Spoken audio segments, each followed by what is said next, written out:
안녕하십니까 수험생 여러분, 전성하입니다. 앞서서 여러분들 제 오프닝 강의를 한번 들어보셨을 겁니다. 그죠? 오리엔테이션 강의를 통해서 여러분들이 제 얼굴 한번 보셨을 것이고, 이제 우리는 우편 및 금융상식에 대한 본론에 들어가도록 하겠습니다. 본론에 들어가기 앞서서 제가 여러분에게 부탁드리고 싶은 말은 예습할 필요 없고요. 복습은 여러분들이 쭉 한번 스키핑 한다는 느낌으로 복습을 좀 해주시길 바랍니다. 너무 꼼꼼하게 해서, 물론 공부는 사람마다 스타일이 다르니까 자기가 달재는 방식이 있으면 그렇게 하시고요. 그렇지 않다고 하시는 분들은 스키핑을 좀 권해드립니다. 복습을 하실 때.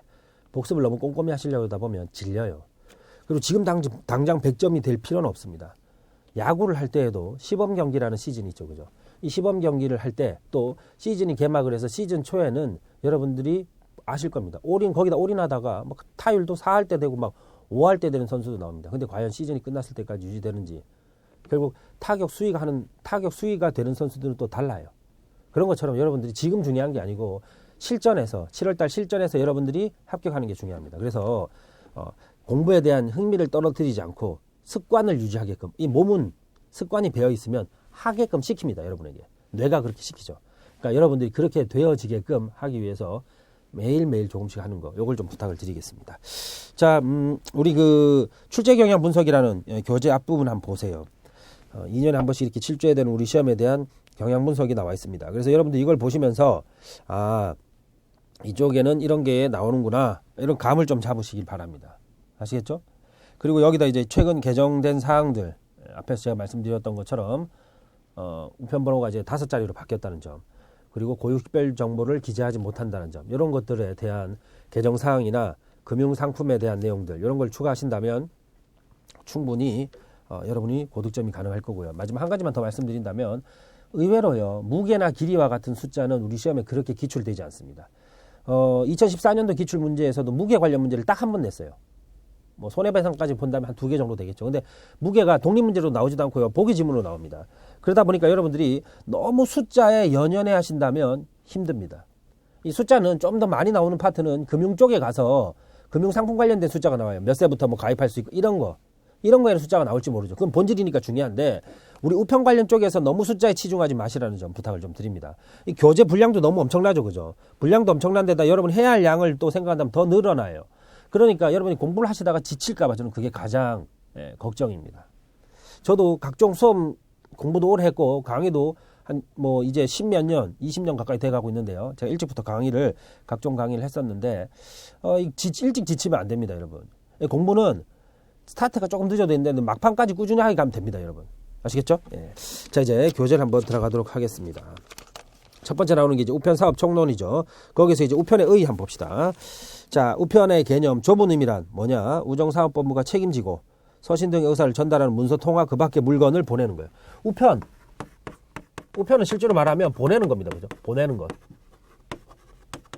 보내는 것의 내용이 뭐가 있어요? 문서, 통화, 그 밖의 물건이죠. 그죠? 그러니까 이게 뭐예요? 보내는 걸 다른 말로 하면 전달이에요. 그러니까 그 밑에 보시면 넓은 힘의 우편에 보시면 전달로 돼 있죠. 전달. 이런 표현이 나옵니다. 그죠? 다음에 2번 보시면 그냥 한번 읽어보시고요. 쌍갈로 2번 보시면 쌍갈로 2번, 3번, 3번에 중추신경 같은 업무를 하다. 당연하죠. 우리 몸에 각종 이 혈관을 통해서 피 이런 것들 전달되지 않습니까? 그러니까 이 전달이라는 것은 중추신경과 똑같다. 이런 의미는 당연하겠죠. 다만 쌍갈로 4번, 서신이나 물건 등의 실체를 전달하는 점에서 전기적인 방법으로 정보를 전달하는 전기통신과는 구별된다. 이건 좀 체크를 해둘 필요가 있습니다. 아주 오래전에 나왔던 것 같아요. 그죠? 이 전달하는 것은 뭐냐? 실체가 있어야 돼. substance라는 거죠. 그죠? 실체가 있어야 돼. 실체. 아시겠죠? 유형물이라는 거예요. 쉽게 말하면 유형물. 유형물이기 때문에 어떤 정보를 전달하면 안 된다 이 말이죠. 정보를 전달하는 건 안 된다. 정보는 안 된다. 이게 전기통신이라는 거죠. 자, 우편 사업의 특성. 쌍갈로 1번 보시면 우편 사업은 정부 기업으로 정해져 있다는 거죠. 그죠? 그래서 자, 둘째 줄 경영상의 제약은 많아요. 정부 기업으로 되어 있기 때문에 경영상의 제약은 많습니다만 회계적인 지원을 받을 수 있다는 점. 그렇게 체크하시면 되겠고, 그 회계적인 지원과 관련해서 쌍갈로 2번에 보시면 둘째 줄에 특별회계로서 독립채산제를 택하고 있다. 그죠? 독립적으로 돈 계산을 따로 한다 이 말이죠. 예산과 같은 부분은 독립적으로 되어 있다. 이렇게 생각하시면 되겠습니다. 자, 우편사업은 정부기업으로서 공익성과 회계상의 기업성을 다 가지고 있다. 그래서 이거 조화가 필요하다. 이런 얘기 나오죠. 다음 페이지에 보시면 쌍갈로 3번에 우편 사업은 콜린 클라크의 산업 분류에 의하면 노동 집약적 성격이 강한 3차 산업이다. 이것도 좀 기억하세요. 자, 우편 산업은 전달을 해야 되는데 실체가 있는 물건이다 보니까 실체가 없는 이런 정보 같은 거는 인터넷을 통해서 전달하면 되지만 이건 실체가 있죠. 그러다 보니까 실체가 있기 때문에 어떻게 해야 돼요? 결국 발품을 팔아야 된다. 그죠? 우리가 발품 판다. 이런 말 하잖아. 그죠? 여러분 스마트폰을 싸게 사기 위해서 여러 군데 그 대리점을 전전하는 거. 이 발품 파는 거잖아요. 결국 몸에 힘이 들어가야 돼. 몸을 써야 되는 거죠. 그러니까 이걸 어려운 말로 뭐라고 그런다? 노동 집약적이다. 그 다음에 우편의 이용관계에 보시면 동그라미 1번 넘어가시고 동그라미 2번 보시면 우편 이용자와 우편 관서 간의 우편물 송달 계약을 내용으로 하는 사법상의 계약관계다. 자, 우편이라는 건 뭐라고요? 사법상의 계약관계래요. 우편 관계는 사법상의 계약관계래요. 우리가 가게에서 물건 사는 거하고 똑같다 이 말이에요. 사법상. 공무원과 맺는 것이 아니라 개인과 개인끼리 맞는 계약하고 똑같다 이 말이죠. 됐죠? 다만 이게 공적인 성격, 공익적 성격 때문에 약간 권위적인 면이 있을 수는 있다. 이런 말이 있고요. 우편 이용 관계자는 누가 있어요? 우편 관서, 최신 관서 뭐 이렇게 불러도 되죠. 그죠? 우편 관서. 관서 말이 어려우면 관청이라고 해도 됩니다. 또 누가 있어요? 발송인, 보내는 사람. 그 다음 받는 사람, 수취인 이렇게 돼 있겠죠. 우편 관서는 뭐 우체국 생각하시면 돼요. 쉽게 말하면 발송인이 우체국에 보내는 걸 의뢰하면 우체국에서 수취인에게 보낸다. 이런 걸 생각하시면 되겠죠. 그 다음에 쌍갈로 3번 우편 송달 계약의 권리와 의무. 자, 이 계약이 맺어지면 이 계약상에 어떤 사람에게는 권리가 생기고 어떤 사람에게는 의무가 생겨요. 그걸 말하는 거죠. 그죠? 그래서 보시면 우편 관서는 보내야 되는 의무, 대신 돈을 받을 권리. 반면에 발송인은 보내달라고 요구할 수 있는 권리, 다음에 우편물을 돌려달라고 요구할 수 있는 권리, 수취는 받을 권리, 수취를 거부할 권리, 이런 게 있다는 거죠. 쌍갈로 4번 우편 이용계약의 성립 시기는 자, 동그라미 1번 우편 창구에서 직원이 접수한 때, 그 다음에 우체국 통에 넣은 때를 계약 성립 시기로 본다. 계약이라고 했으니까 성립 시기가 문제될 거예요. 성립 시기라는 것은 자, 사람이 우체국으로 왔어요. 우체국으로 언제라고요? 그 직원이 접수한 때라는 거죠. 사람이 이번에 우체통에 넣었어요. 우체통에 넣을 때는 언제가 성립한다고요? 우체통에 넣은 때죠. 반면에 우체국 직원이 가서 받아요. 그죠? 받아서 갈 수도 있어요. 택배 같은 거 생각하면 되잖아요. 방문 접수와 집배원이 접수할 때는 영수증 교부시가 된다. 지금 우리 기출문제 파트에서 보시면 아시겠습니다만 이쪽 파트가 그렇게 시험에 많이 나오는 파트는 아닙니다. 그러니까 제가 가볍게 키워드 중심으로 언급을 드립니다. 여러분 이거 다 읽으면 지루해요. 그래서 강사님 중에서 이걸 쭉쭉쭉 읽고 계신 분도 계십니다. 물론 그런 분들도 그분들 나름의 특성이 있겠습니다만 저는 그런 방법을 지향하겠습니다. 저는 제 나름대로 스타일과 방식으로 밀어붙이겠습니다. 여러분도 그렇게 하시면 좋은 성과가 나오리라고 저는 확신합니다. 그다음에 이제 경영 주체 보시면 우편 사업은 국가가 경영하죠. 여기서 이제 첫 번째 질문이 많이 나와요. 여러분들 제가 다른 강의도 몇 개를 찾아보고 막 했습니다. 해보니까 그렇게 제가 볼 때는 여러분에게 만족을 주진 못할 거다 이렇게 생각합니다. 우리 시대고시가 가장 좋을 거라고 저는 생각을 하고요. 자, 우편 사업은 국가가 경영한다. 이 경영이라는 말에서 자꾸 헷갈립니다. 왜냐하면 그 옆에 보시면 미래창조과학부 장관이 옛날에 뭐 최신부 이런 게 있었는데 지금은 미창부 이렇게 부르죠. 장관이 관장한다 이렇게 돼 있어요. 자, 관장 일단 여기부터 한번 봅시다. 장관, 관장을 뒤지면 뭐가 돼요? 장관이죠, 그죠? 그러니까 자, 관장하는 사람은 장관이고요. 경영하는 사람은 국가라는 거죠. 됐죠? 다만 미래창조과학부 장관은 우편 사업의 일부를 개인, 법인 또는 단체 등으로 하여금 경영하게 할 수 있으며 이 뒤에가 자세한 게 나옵니다. 여기서 관장은 관리와 장악의 줄임말이다. 이런 말까지 나오네요. 그죠? 자, 서신 독점권 1번 우편법 2조 2항에서는 자, 타인을 위한 서신의 송달 행위를 업으로 하지 못한다. 직업으로 하지 마라 이 말이죠. 오직 우편과 관련되는 것은 우편 관련 관서에서만 한다 이 말이죠. 그죠? 자, 셋째 줄에 서신 독점권이 국가에 있음을 분명히 하고 있고요. 자, 독점권의 대상은 서신이에요. 서신. 됐죠? 그래서 마지막 줄 보시면 유형의 문서 또는 전단물을 말한다. 이게 바로 우리가 실체가 있는 것이라고 했죠. 좀 전에 제가 말씀드렸던 실체가 있는 유형물이죠. 그죠? 자, 다음 페이지에 우편에 관한 법률 보시면 경영주체는 미래창조과학부 장관이며 바로 여기에요. 좀 전에 우리가 경영은 누가 한다고 그랬어요? 국가가 한다고 그랬잖아요. 그런데 여긴 또 미래창조과학부 장관이래요. 앞에는 뭐라고 돼 있는데요? 미래창조과학부 장관이 관장을 한다며. 근데 여긴 또 왜 경영까지 돼 있어요? 이건 실제로 제가 여러 가지 법을 분석을 해보니까 이런 의미예요. 자, 실질적인 이 교재 그 앞부분에 실질적이란 말을 넣어주시면 여러분이 이해하시는 데 좀 도움이 됩니다. 실질적인 경영 주체가 미래창조과학부 장관이라는 거죠. 국가가 일일이 다 할 수 없잖아요. 여러분 국가가 눈에 보입니까? 안 보이잖아요. 그죠? 그러니까 이게 이렇게 하는 사람이 이 사람이다 이 말이죠. 됐죠? 1번 동그라미 1번 우편법. 자, 우편법은 둘째 줄 기본 사항을 정합니다. 그러니까 우편과 관련된 가장 큰 모법이 됩니다. 엄마법이죠. 그죠? 그 다음에 두 번째 우체국 창구 업무. 창구 업무 언더라인 아세요? 창구라는 거 아시죠? 그죠? 직원들이 일하고 있는 그 의자, 데스크, 그걸 말하죠. 이거에 관한 법률인데, 이 법은 개인이 우편 창구 업무를 위임받아 운영하는 우편 취급국. 자, 그거 체크하세요. 우편 취급국에 관한 법입니다. 우편 창구 업무는 뭐라고요? 취급국과 관련돼 있어요. 취급국. 자, 창구 업무의 치읓, 취급국의 치읓. 이렇게 체크하시기 바랍니다. 예를 들어서 기본적인 사항에 대해서 규정하고 있다. 그럼 우편법이잖아요. 근데 예를 들면 그걸 우편 창구 업무에 관한 창구 업무에 위탁에 관한 법률 정확하게 좀 위탁이 있는데 이 창구 업무를 위탁한다는 거예요. 이게 위탁이니까 취급국이죠. 그죠? 그러니까 헷갈리면 안 된다. 뭐 헷갈릴 일도 없지만 그죠? 자, 그래서 그렇게 기억하시면 되겠고 우편 취급국이 뭐냐? 국민의 우체국 이용 수요를 맞추기 위해서 일반인에게 우편 창구 업무의 업무를 위탁하게 하는 거죠. 그죠? 위탁해서 운영하게. 우리 가끔 지나가다 보면 작은 동네에 보면 그 우편 취급국이라고 돼 있어요. 이렇게 취급국. 이 우체국은 아니죠. 그죠? 네, 우체국 아닙니다. 자, 그리고 최근 이게 법 개정 관련되는 내용들이 많이 나올 거니까 그죠? 나중에 그때 한번 보죠. 우정사업 운영에 관한 법률 보시면 둘째 줄 사업 범위는 우편, 우편환. 이 우편하고 여기서 기본이니까 그죠? 우편은 잘 아실 거고 우편환은 뭐예요? 우편환을 할 때는 돈입니다. 돈. 이 우편환의 특징은 뭐냐면 계좌 개설이 없어도 돼요. 그게 포인트입니다. 계좌 개설이 없어도 됩니다. 그렇죠? 내가 우체국에 계좌를 개설하지 않고서도 돈을 보낼 수 있는 게 바로 우편환입니다. 그럼에 비해서 우편 대체라는 게 밑에 나오죠. 이미 영어 잘 수업을 준비하지 않는 분들은 모르실 수도 있습니다. 그죠? 우편 대체가 뭐냐? 이건 우체국 계좌를 개설한 거예요. 우체국 계좌를 개설하는 거죠. 그죠? 그래서 그 돈을 보내는 걸 이르는 말 중에서 계좌 없이 보낼 때 환, 계좌 있으면 대체 이렇게 됩니다. 그 다음 우체국 보험에 관련된 법률이 이 법이라는 거죠. 그죠? 그 다음에 별정우체국법은 이 법은 개인이 국가의 위임을 받아 자 운영하는 별정우체국의 업무 뭐 이런 거와 관련된 법인데 별정우체국은 우체국이 없는 지역의 주민의 불편을 없애기 위해서 하는 겁니다. 그죠? 자 여기 보시면 취급국하고 다르죠. 이 취급국은 거기 나온 것처럼 일반인에게 창구 업무를 위탁한 거예요.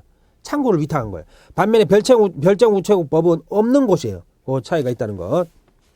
그다음에 관련된 국제법규 중에서 이제 UPU 협약인데요. 뒤에 가면 한번 나옵니다. 그죠? 이런 협약이고 아시아 태평양 우편 협약이라는 게 있어요. 그죠? 그래서 그런 거는 그냥 이런 게 있구나 하고 봐두시면 되겠습니다.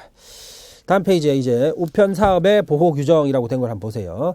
쌍갈로 1번 우편물 운송 요구권. 자, 우리 앞에서 우편이라는 것은 결국 사법상의 계약이라고 그랬죠. 그래서 각종 권리 의무가 있는데 이제 그것 중에 하나네요. 우편물 운송 요구권. 우편 관서가 운송 사업 경영자에게 이것은 뭐 물론 우편 관서와 개인 보내는 사람 간의 계약에서 나오는 권리는 아닙니다만 우편 관서가 운송 사업 경영자에게 우편물 운송을 요구할 수 있는 권리를 말합니다. 그러니까 우편물 운송 요구권이에요. 이건 누가 갖고 있는 권리라고요? 우편 관서가 갖는 거예요. 발송인의 권리가 아닙니다. 자, 이를 따르지 않을 땐 100만 원 이하의 벌금을 물어야 됩니다. 됐죠? 그럼 이게 누구냐? 철도 뭐 이런 것들 그죠? 선박 항공기 이거에 경영하는 사람들. 그러니까 직접 우체부 아저씨가 들고 갈 수는 없는 거 아니에요. 그죠? 예, 그러니까 보내는 사람이 있을 거 아니에요. 그 운반해 주는 사람. 그 운반하는 사람한테 요구할 수 있다 이 말이죠. 그다음 조력 청구권의 조자는 한자로 도울 조자죠. 도움을 달라고 요구할 수 있는 권리예요. 자, 운송원 등의 조력 청구권.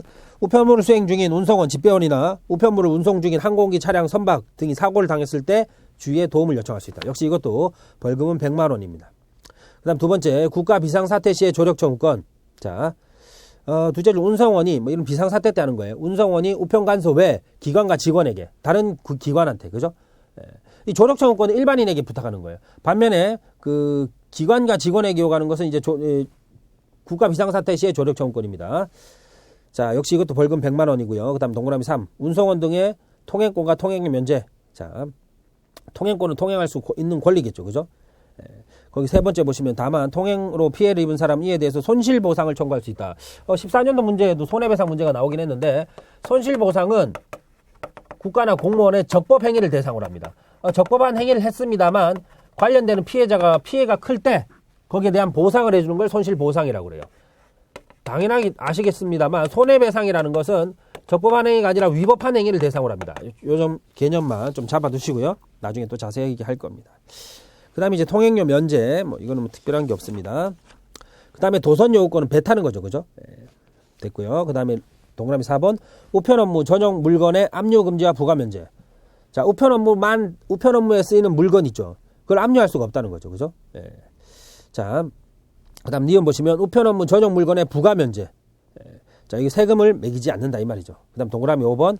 공동 해상 손해 부담의 면제. 그 다음에 6번 우편물에 대한 압류 거부권. 자, 우편관서에 운송 중이거나 발송 준비를 마친 우편물에 대해서는 압류를 거부할 수 있습니다. 예를 들어서 우편안을 보냈어요. 갑이 을에게 우편안을 보냈는데 을의 채권자 A가 이 우편안을 압류할 수 있냐 이 말이 안 된다 이 말이야. 무슨 말인지 아시겠죠? 그 다음에 7번 우선 검역권 됐고요. 8번째 제한 능력자의 행위에 대한 법률적 판단.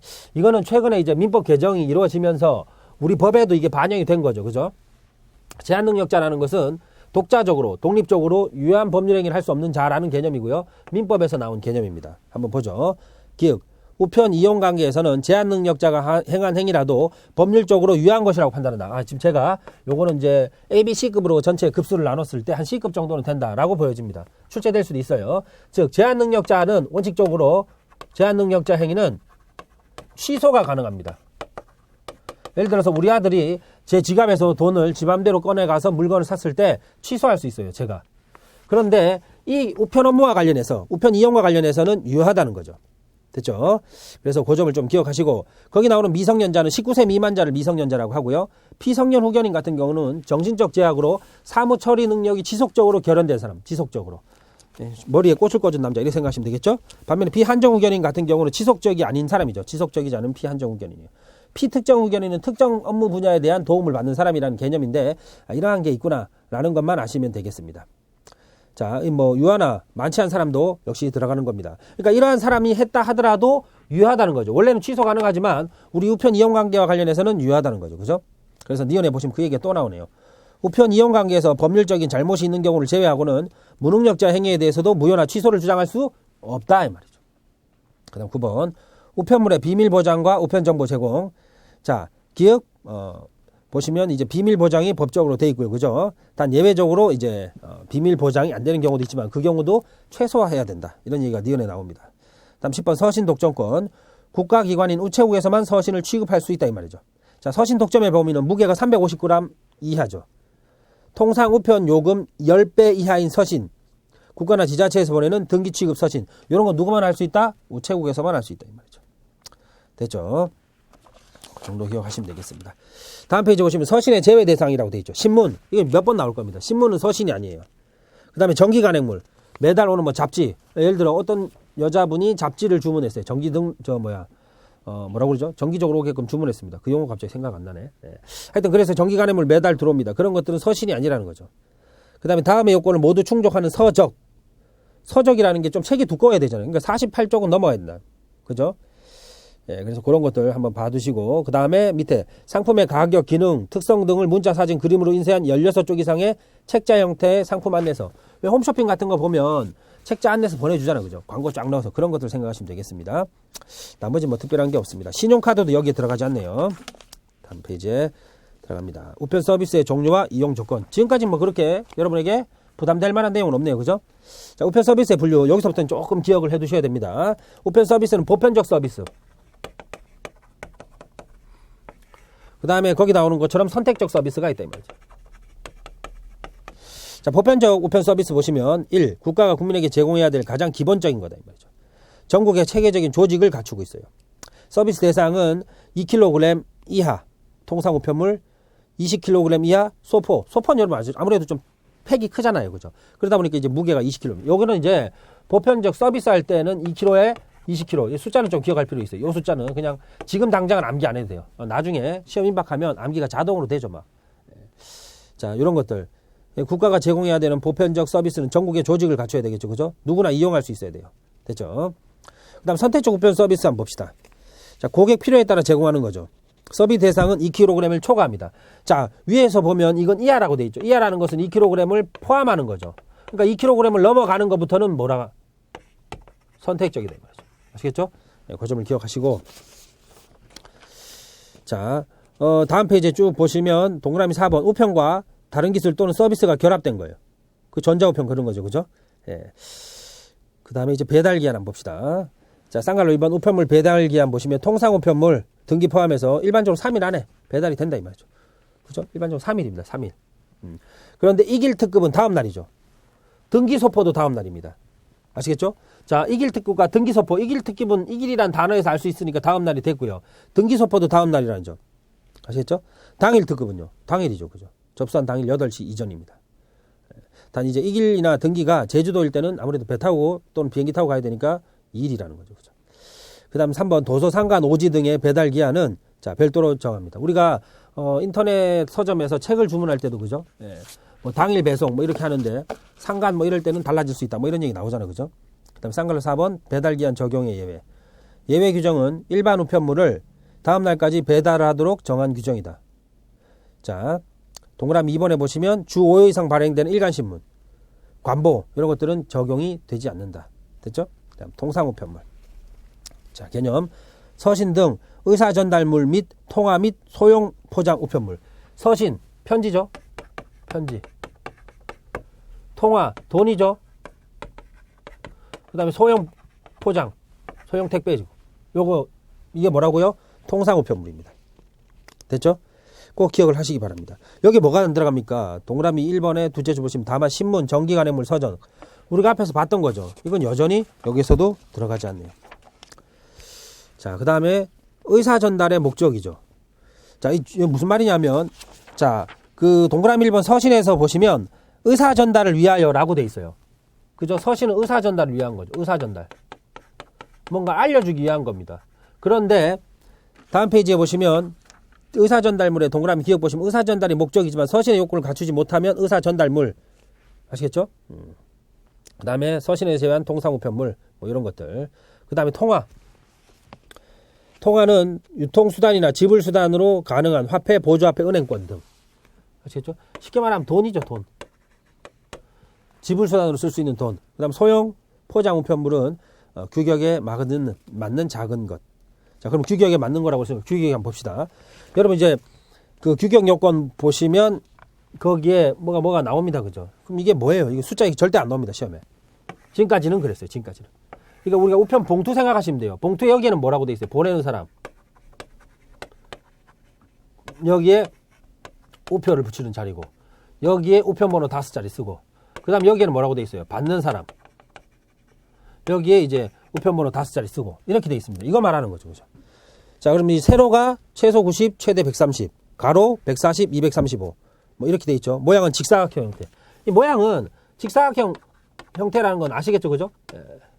이거 뭐 예를 들면 정사각형 그러면 이거 생각하면 돼요. 정사각형 아니잖아요. 그죠?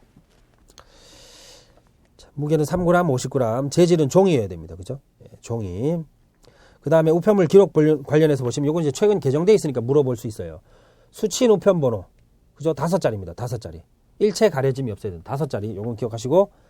그 다음에 이제 뭐 여백 이런 건 됐고요. 그 다음에 밑에 그 당구장 표시 보시면 해당 영역에는 우편번호 말고 다른 걸 쓰면 안 되겠죠.